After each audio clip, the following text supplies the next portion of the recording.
Wishing you all a very sweet good morning, my dear students. आज का जो है हमारी क्लास का पार्ट 2 हम लोग स्टार्ट करने जा रहे हैं, बट उससे पहले मैं आपको बता दूं कि ये जो वीडियोस हैं ये सभी कॉम्पिटिटिव एग्जाम्स में जो टीचिंग से रिलेटेड है, लाइक सीटेट, एचटेट, यूपीटेट और एनी अदर स्टेट एग्जाम्स, सब एग्जाम्स में ये इम्पोर्टेंट है। ओके, तो आप लोग ध्यान से इसको सुनिएगा और ध्यान से जो है अपने सिलेबस को करिएगा। आप सीडीपी के लिए कोई भी बुक प्रेफर कर सकते हैं, लाइक अगर आपने बीएड की है तो उसमें जो साइकोलॉजी की बुक लगी है आपकी, वो भी आप कर सकते हैं। तो मेरे टाइम पे जो बुक लगी थी वो थी एस.के. मंगल की लर्नर लर्निंग एंड कॉग्निशन। तो इस बुक में से मैंने साइकोलॉजी पढ़ी थी और सीटेट में से कोई एक सिंगल क्वेश्चन नहीं था जो छूट गया था इसमें से, मतलब पूरा का पूरा सारा सिलेबस कवर हो गया था। तो इसीलिए आप लोग किसी भी बुक से, जो बुक आपको अच्छी लगे उसी में से कर सकते हैं। मैं जस्ट आपको कॉन्सेप्ट क्लियर करवा रही हूँ, ठीक है। बुक लेना ये आपके हाथ में कि आप कौन सी बुक प्रेफर करते हो।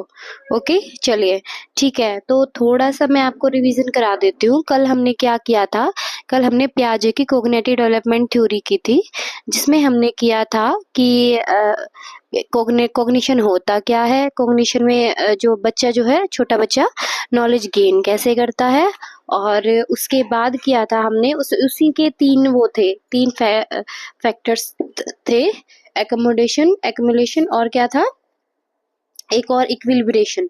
यानी कि जब हम नॉलेज को पूरा गेन कर लेते हैं, दोनों में बैलेंस बनाना जो होता है वो इक्विलिब्रेशन में आता है, ठीक है। अब पियाजे ने क्या किया, अपनी इस थ्योरी को फर्दर आगे स्टेजेस में डिवाइड कर दिया, ठीक है। तो इसकी स्टेजेस देखते हैं कितने कितने और कौन कौन सी थी। फर्स्ट वन स्टेज थी इसकी सेंसरी मोटर स्टेज, जो जन्म से लेकर 2 साल के बच्चा उसके लिए होती है, ठीक है। अगली स्टेज है प्री ऑपरेशनल स्टेज, जो 2 से 7 साल के बच्चे के लिए होती है। अगली है इनिशिएटिव फेज, ठीक है, ये इसी का पार्ट है। और नेक्स्ट वन है कॉन्क्रीट ऑपरेशनल स्टेज, 7 से लेकर 11 साल के बच्चे तक के लिए। और लास्ट वन है फॉर्मल ऑपरेशनल स्टेज, 12 से 15 साल के बच्चे के लिए, ठीक है। तो अब हम इन स्टेजेस को थोड़ा सा डीप में करेंगे। आप लोग खुद भी ये सोच के चलो कि खुद आप लोग एक छोटे बच्चे हो और इसकी क्या क्या कैरेक्टरिस्टिक्स होती हैं हम लोग वो देखेंगे, ठीक है। अब पियाजे ने जो था वो इस स्टेज को इंटेलेक्चुअल डेवलपमेंट में की सेंसरी मोटर स्टेज बोला था।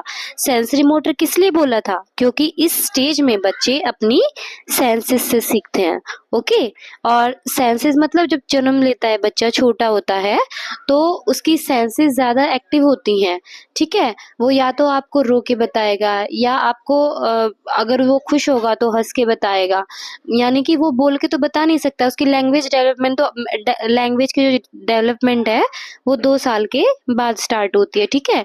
तो 0 से 2 साल तक का बच्चा जो है अपनी फीलिंग्स को, अपनी सारी चीजों को सिर्फ अपनी सेंसेस के थ्रू बताता है। इसलिए इस स्टेज का नाम क्या पड़ा हमारे पास, सेंसरी मोटर स्टेज, ओके। अब देखो इसकी क्या क्या कैरेक्टरिस्टिक्स होती हैं। अब इसमें क्या होता है, सबसे पहले जब बच्चा जन्म लेता है तो वो कुछ रिफ्लेक्सेस को शो करता है, जैसे कि सकिंग, लुकिंग, रीचिंग और ग्रैस्पिंग, ठीक है। अब सकिंग मतलब जैसे बच्चे अंगूठा चूसते हैं, एकदम एक एक टक जो है देखते रहेंगे, और जो भी हो हाथ से, जैसे रैंडमली हाथ हिलाते हैं बच्चे, ठीक है, उसको अपने हाथ में पकड़ने की कोशिश करेंगे। तो जन्म से, जब जन्म होता है बच्चे का, तो ये रिफ्लेक्सेस को शो करता है, ठीक है। अगले 4 महीने तक ये जो है सिंपल स्कीमास में कन्वर्ट हो जाते हैं, और धीरे धीरे बच्चे का बिहेवियर डेवलप होने लगता है, ठीक है। अब इसके बाद जो है बच्चे को सकिंग करना तो आता है, लेकिन बच्चा क्या करेगा, जो भी उसके हाथ में मिलेगा उसको वो अपने मुंह में डालने की कोशिश करेगा। और साथ ही साथ वो जहाँ मान लो आप आवाज दे रहे हो उसको, तो वो मुंडी घुमा के, मतलब गर्दन घुमा के घूमने की कोशिश करेगा कि कहाँ से आवाज आ रही है, क्या बोल रहे हैं, ठीक है। इसके बाद है, यानी कि हमने अब कहाँ तक पढ़ा है, 0 से 4 महीने का बच्चा, ठीक है, और 4 से 8 महीने का बच्चा। अब बच्चा हमारा हो गया है 8 महीने का। 8 महीने में उसके बिहेवियर में क्या डेवलपमेंट होती है वो अभी हम देखेंगे, ठीक है। अब इसमें क्या होता है कि बच्चे की जो एक स्पेशल एबिलिटी होती है कि what is out of site is purely out of mind. अब इस बात का मतलब क्या होता है, ये जो है इम्पोर्टेंट है, क्योंकि आउट ऑफ साइट और आउट ऑफ माइंड क्या होता है, पेपर में आपसे पूछ सकते हैं कि ये जो है कैरेक्टरिस्टिक कौन सी स्टेज में आती है, सेंसरी मोटर में आती है, प्री ऑपरेशनल में आती है। ठीक है, तो ये आती है हमारी सेंसरी मोटर में। अब इसमें क्या होता है, जैसे बच्चे के सामने कोई चीज रखी है, ठीक है, अब हमें पता है कि वो चीज बच्चे के लिए अच्छी नहीं है, हमने उसको उठा के कहीं पे छिपा दिया। अब बच्चे में इतनी एबिलिटी नहीं होगी कि वो उठ के उसको, मतलब वो उसके लिए रोए या उसको ढूंढने के लिए मतलब उल्टे पलटे कि नहीं मेरे को तो उठा के दो, क्योंकि 8 महीने का बच्चा अपने आप से बैठने लगता है और क्रॉलिंग भी करने लगता है, तो वो उसको ढूंढने के लिए इतना ज्यादा परेशान नहीं होगा। यानी कि जो चीज उसकी आंखों के सामने से निकल गई वो उसके माइंड से भी निकल गई। ठीक है, what is out of site is out of mind. Okay, अब इसके बाद जो है जब 8 महीने का बच्चा हो जाता है, अगले 4 महीने तक तो ये सारी चीजें होती है। आप बच्चे को कोई भी चीज, जैसे बच्चे जिद नहीं करते हैं कि नहीं उनको तो ये चीज चाहिए चाहिए चाहिए चाहिए, जिद वाली कोई चीज नहीं होती है बच्चे में। आप प्योरली उनका मतलब इनोसेंसी वाला बिहेवियर होता है। अब इसके बाद क्या होता है, इसके बाद की स्टेज वाला बच्चा, उसमें एक चीज डेवलप हो जाती है कि जब बच्चा जो है 2 साल का आपका होने लगता है। ठीक है, अब ये 1 से 1.5 साल के बच्चे, 1.5 से 2 साल के बच्चे की जो है मैं डेवलपमेंट के बारे में बता रही हूँ। बच्चे में ऑब्जेक्ट परमानेंस डेवलप हो जाता है। अब ये ऑब्जेक्ट परमानेंस कई बार सी टेट में, यूपी टेट में और आपका एच टेट में भी पूछा जा चुका है कि ऑब्जेक्ट परमानेंस क्या होता है। ऑब्जेक्ट परमानेंस होता है कि बच्चे को पता है कि ऑब्जेक्ट है, उसको कितना भी छुपा दो बच्चा जाके उसको ढूंढ के लेके आएगा। ठीक है, अब मान लो बच्चा किसी सॉफ्ट टॉय से खेल रहा है, वो सॉफ्ट टॉय किसी और का है, आपने उसको उठा के पिल्लो के पीछे छुपा दिया। अब बच्चे को ये पता है कि ये जो टॉय है ये पिल्लो के पीछे छुपा है, तो मैं इसको उठा के निकाल सकता हूँ। तो बच्चे के अंदर जो एबिलिटी डेवलप हुई वो क्या हुई, ऑब्जेक्ट परमानेंस की। अब ये दो चीजों का आपको ध्यान रखना है। सेंसरी मोटर से सिर्फ एक क्वेश्चन पूछा जाता है जो कि ऑब्जेक्ट परमानेंस का है, कि बच्चे में ऑब्जेक्ट परमानेंस कब डेवलप होता है, तो वो सेंसरी मोटर स्टेज में डेवलप होता है जो 0 से 2 साल के बच्चे की होती है। ठीक है, अब नेक्स्ट स्टेज है हमारी pre operational stage. Pre operational stage होती है 2 से लेकर 7 साल के बच्चे के लिए। अब बच्चा हमारा इतना मैच्योर हो गया है कि वो चलने लग गया है, धीरे धीरे कॉपी करने लग गया है, जैसे जो भी अपने घर वालों को देख के अपने घर वालों की कॉपी कर रहा है, उसको क्या पसंद है क्या नहीं पसंद है वो धीरे धीरे अपने एक्शंस के थ्रू बताने लग गया है। ठीक है, अब जो है बच्चे अपनी सेंसेस से नहीं बल्कि करके सीखना ज्यादा पसंद करते हैं। ठीक है, और इस स्टेज को भी आगे फर्दर 2 पार्ट में डिवाइड किया गया है, जो कि है प्री कॉन्सेप्चुअल फेज यानी कि 2 साल से 4 साल के बच्चे की, और next one is initiative phase जो कि है 4 साल से 7 साल के बच्चे के लिए। ठीक है, अब इसमें क्या होता है, प्री कॉन्सेप्चुअल फेज में क्या होता है, किसी को पता है, कोई आइडिया है? चलिए मैं बताती हूँ आपको प्री कॉन्सेप्चुअल में क्या होता है।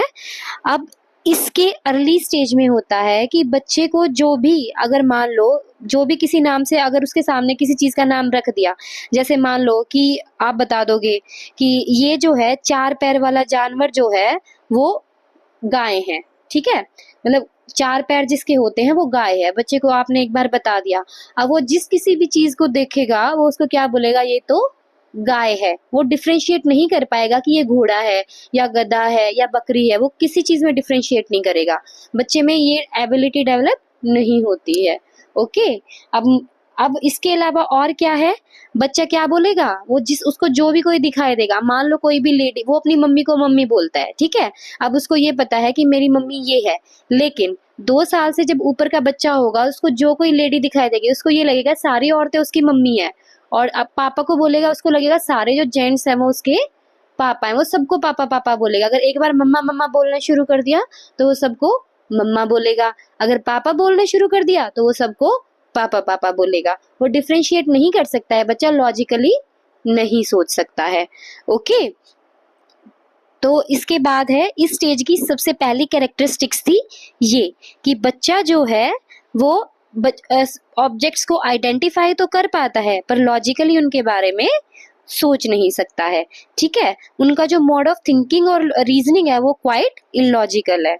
अब देखते हैं कि जो बच्चों की जो थिंकिंग होती है ये ना तो इंडक्टिव होती है ना ही डिडक्टिव होती है, बल्कि ये ट्रांसडक्टिव होती है। जैसे कि काव का एग्जाम्पल तो मैंने दे ही दिया था आपको, इसी का सेम एग्जाम्पल काव वाला एग्जाम्पल था, ठीक है। अब बच्चे जो होते हैं इस स्टेज में बहुत ज्यादा इमेजिनेटिव